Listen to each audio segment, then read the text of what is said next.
amelala hapa is the Deputy Vice Chancellor of Kibabii University.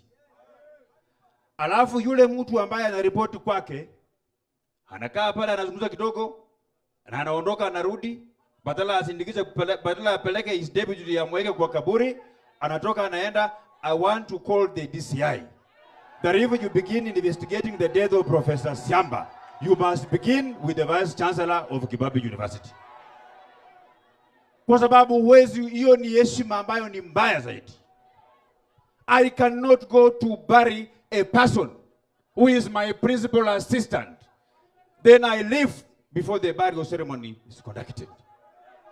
Na mimi niwaambie hivi, zile taasisi ambazo zinahusika na kufanya interview ya wale ambao wanakuwa vice chancellor ama wale ambao wanakuwa ni CEOs na MDs, don't pick individuals who have inferiority complex.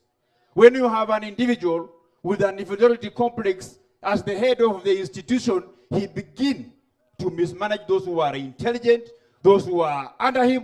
Na hiyo ndio sababu tuko hapa tukimsindikiza huyu profesa ambaye alikuwa ni mtu ambaye amejitolea kupeleka university yetu kule mbele.